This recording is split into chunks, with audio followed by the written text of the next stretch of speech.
What's up, XRP family? Thank you guys for joining the video for today. We have some interesting stuff to go into. Here we can see Johnny Deaton tweeting something very interesting, and we'll show you a couple of videos, guys, which are truly interesting and going on the use case of XRP, of course, and all this stuff that is going on with the SEC, guys.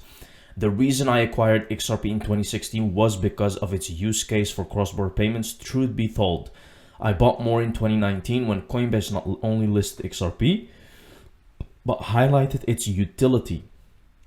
While China reduces demand for the dollar, the US is attacking, not embracing the crypto's utility. Here we can see that this was actually Coinbase on the website. You could see that XRP was literally on the front of the website. It was a key because they were showcasing the utility of XRP, showing that you can transfer money very fast and receive using XRP into fiat, right? This is when a lot of people became very bullish on XRP. They thought that everything is going to go down. And then they deleted this and actually they delisted XRP after that. And all of this, guys, leads to Chinese yuan overtakes US dollar as most used currency in China's cross-border transactions for the first time in history. Now you have to ask yourself what is going to happen with the dollar if this is the case, right? This is the first time in history something like this happens. You have to understand what that means. That means that the dollar can collapse any moment. And I know that a lot of people are kind of saying this, but if we look, the dollar is really degrading in value.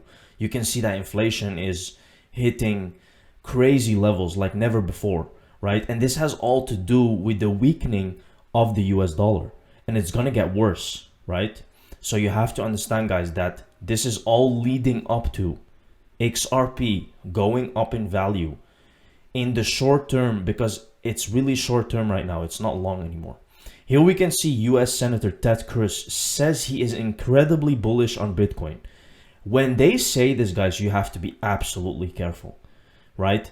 When they say stuff like this, the only thing I can think about, guys, is a crazy collapse that is about to happen on Bitcoin. Just be careful. He's saying that he's incredibly bullish on Bitcoin. Bitcoin is being controlled by a couple of Chinese miners. So you have to understand what that means, right? It's not very strong, guys. It's not very strong. And the thing is, when regulations hit the fan, it's not going to really survive. Let's take a look. Incredibly excited and incredibly bullish on Bitcoin specifically, crypto more broadly, but Bitcoin in particular. I think Bitcoin is clearly the alpha in the crypto sphere, both in terms of coming first and also being clearly the most dominant. I think the analogy of digital gold is powerful. And the insight that led to its creation is still extraordinary.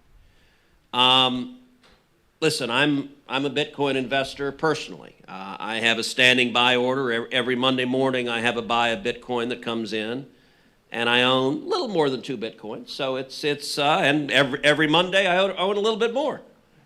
And I will say, I bought the dip, which I was quite happy with. But I'm also a long-term investor, so I'm fine with some volatility, and I recognize that there's going to be going ups and they're going to be going down. But 21 million is a number that is a firm number. And I think one of the attractions to Bitcoin, certainly for me, but for many, is as a hedge against inflation. And particularly when you have irresponsible politicians in Washington. Now, the only thing that I can think of, guys, why he is saying this is to really mislead the population. If you think about this, the US Senator, they have inside information. These people just know the things that are going to happen, right? They do have that kind of information. If you can see all these senators, all these guys who have high functions, their net worth is way above their average salary, right? It's always way above. How does that come? It's always because they have insider knowledge, guys. They know exactly where to position, what to do. This is exactly it. He's saying that he's bought a dip. It's for the public. Bitcoin is going to go down very easily. All the eyes are on Bitcoin, while XRP is the real thing that is going to go up in the short-term future. So be careful of these things, guys. Sorry, but this greatly offends me. The XRP community was putting out these clips of what Gensler was up for over 2 years, and Brian Armstrong and his .eth friends acted like it wasn't even there. We're on the same side now, but these people should be ashamed of themselves, and I won't forget. They thought they had their Bitcoin ETH free pass from the hymnist speech and didn't care, right? And this is so true, guys. Like this guy, Brian Armstrong right now, these guys are putting up clips of Gary Gensler. The XRP community was always sharing these things, guys. They were always talking about this. And now, because Coinbase is also in a lawsuit with the SEC, he's going to like say the same things. While we have been saying this for a long time now, it's actually just shameful what they're doing, right? Because they were not joining XRP when all of this happened. They were the first to delist. Please understand that. They were the first to delist. So it's crazy that now they're sharing all these things.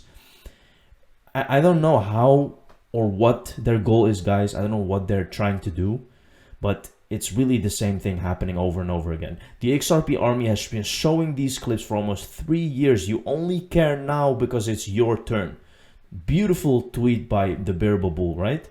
Again, they're showing this now because they are also in a lawsuit, guys. Now it's convenient for them, right? Let's take a look. Market are not ICOs or not what would be called securities, even in the US, Canada, and Taiwan, the 3 jurisdictions.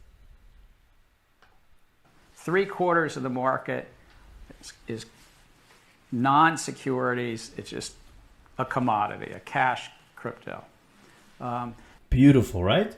He literally says there that most of the cryptos are commodities, cash crypto. So he's literally saying that, and then you can see now that Gary Gensler has changed 180 degrees, maybe 360 degrees, changed his view, saying that the laws are clear, they're not clear. So all of this is happening for a reason, guys. Remember that. And it all comes down, guys, to they just want you to think something that is not true. They just want to they want to keep your eyes on something else while the other thing is happening.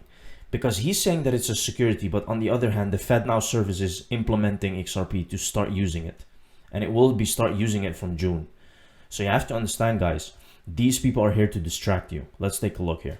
You know, I'm going to make a market between United Airline miles, if once United Airline miles are on Ripple, I hope they will be able to someday, to Brazilian real. You could go directly. You don't actually have to go through XRP. But what we believe will happen is that most market makers, in filling out the world of exchanging value from anything of value, again, currencies, merchant reward points, airline miles, gold, silver, anything that you define as value, most people will actually, most market makers will use XRP. Because as a currency without a counterparty, it is a completely unique thing in the protocol, just like Bitcoin is completely unique. So again, our view of why math-based currencies are so valuable isn't necessarily that they replace existing currencies, it's just that they have a very unique feature in that they have no counterparty. So the whole world, the world only has to think about one thing when it comes to Bitcoin or Ripple, is the price in any microsecond in time. You never have to think about the counterparty risks. Turns out that that is a completely unique thing that's never existed before. So why is that important? Let's say we use the example of a farmer in Nepal wanting to buy farming equipment from a supplier in Kenya, let's say. If you didn't have the math-based currency, even in an internet for value, you'd probably have to go Nepalese rupee to Indian rupee to British pounds to Kenyan shilling. That's a lot of hops. Right, and you're going to lose a good amount of money on each hop. You lose value on every hop, right? Because you're involving currencies with counterparties, things of value with counterparty. It'd be much better to go Nepalese rupee to XRP through a market maker, and then there's some other market maker that has made a market between Kenyan shilling and XRP. Now, Nepal and Kenya are one hop away. You're actually one hop away from airline miles, and everything is one hop away. That's why a math-based currency, we think, is really unique and really has value. Excellent. So what are your... So you're really deluded, guys, if you think that this technology is going to disappear or going to go away in a digitalized world, you are really deluded. You do not understand the economy. You do not understand what is coming. So he is telling you right here what they're doing and why it's so valuable. And when all these market makers start using XRP for all these things, what do you think will happen to the supply and the demand of XRP? It's just a very simple equation where you just think about supply and demand. Only that. Like that's the only thing that you have to think about. Of course, there are way more things why XRP is going to go up in value. That is why it's definitely going to hit 3-digit, guys. Thank you very much for watching this video. See you in the next one. Cheers.